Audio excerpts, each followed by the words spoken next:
Here's a profile of one of the world's longest-serving rulers.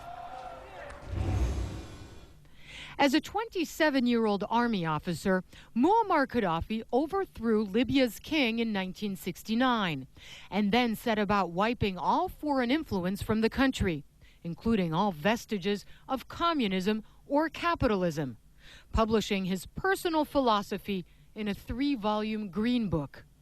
Gadhafi always said that his goal was to change the world, but it was the way he set out to do it that amused, confused, and often infuriated. Gadhafi said he wanted to unite the Arab world and even proclaimed a merger with Libya, Egypt, and Syria in 1972. That merger plan fell apart.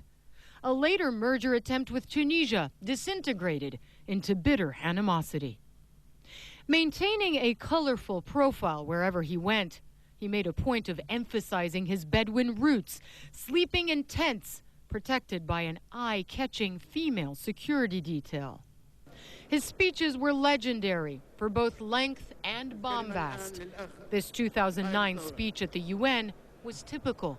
We are not committed to obey the rules or the resolutions of the Security Councils, which in this formation, because it is undemocratic and just. What was supposed to be a 15-minute talk to be a member of the Security Councils and to rambled on more than 90 minutes. Orders given by the Security Councils.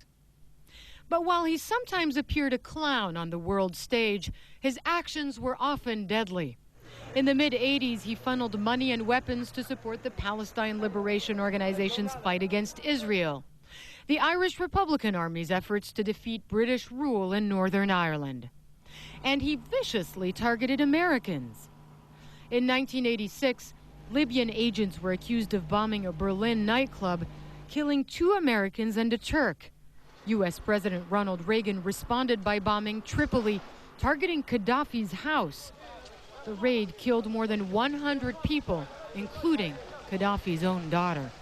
2 years later, Pan Am Flight 103 blew up over the tiny village of Lockerbie, Scotland, raining debris and taking 270 lives. Investigators traced the attack to Libya.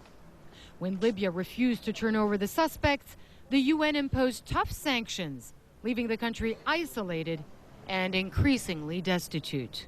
After 11 years as an international outcast, Gadhafi cut a deal. He gave up the Lockerbie bombing suspects for trial, and after the U.S. invaded Iraq, he surprised the world by agreeing to destroy all of his chemical, nuclear, and biological weapons.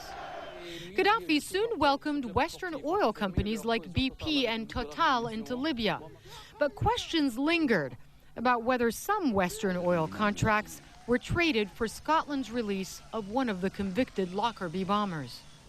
And he didn't give up the bizarre behavior. On a 2009 visit to Italy, he invited 200 models to his ambassador's house, paying each $75 to listen to lectures on Islam and giving each a copy of the Quran. Back home, patience was running thin. After more than 40 years, rebellion bubbled up in the eastern part of the country, quickly spreading across Libya. As his government disintegrated, he addressed the nation from the same house bombed by the U.S. in 1986.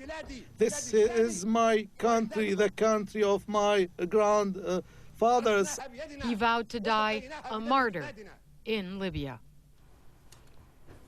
And there you have it, a man whose whereabouts are unknown right now, unclear where Muammar Gadhafi is. U.S. Sources are telling some of our reporters in Washington they believe Muammar Gadhafi is still in Libya, possibly still in Tripoli.